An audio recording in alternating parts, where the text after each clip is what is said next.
Vladivostok, let's now shift our focus over to Brexit, where there's less than 2 months before the UK is due to leave the European Union, and the MPs have taken control over the Parliament in an attempt to avert a no-deal Brexit.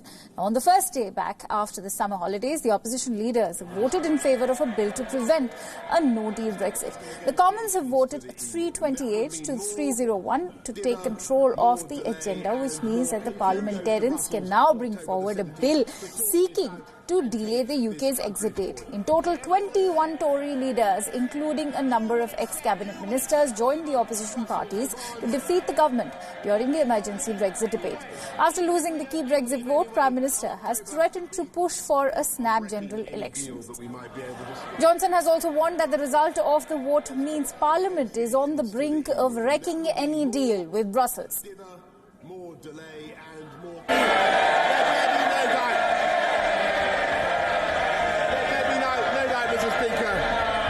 About the consequences of this vote tonight, it means that Parliament is on the brink of wrecking any deal that we might be able to strike in Brussels, because tomorrow's bill would hand control of the negotiations to the EU, and that would mean more dither, more delay and more confusion. And it would mean that the EU themselves would be able to decide how long to keep this country in the EU. And since I refuse to go along with that plan, we are going to have to make a choice, Mr. Speaker. I don't want an election. The public don't want an election. I don't believe the right honourable gentleman wants an election. But if the House votes for this bill tomorrow, the public will have to choose who goes to Brussels on October the 17th to sort this out and take this country forward. The leader of the opposition, Jeremy Corbyn, has said that there is no consent to leave the EU without a deal and no majority for no deal in the country. Corbyn also added that if Prime Minister wants to table a motion for a general election, then he should get the bill passed first in order to take no deal off the table.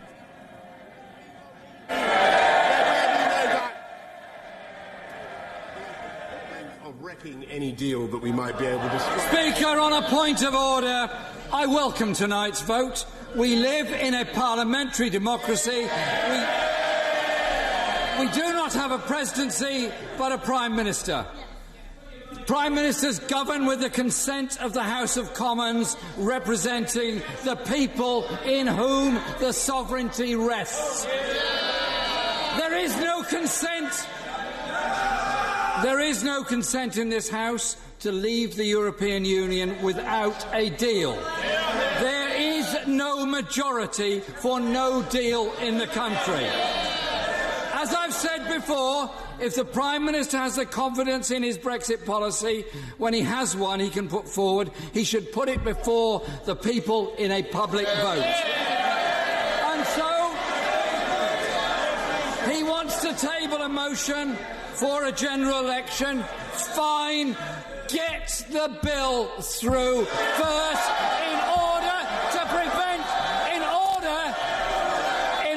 to take no deal off the table. And so Johnson's government will now seek to hold a vote today to approve an early election, most likely on October 14th, which would pit Johnson against Labour Party leader Jeremy Corbyn.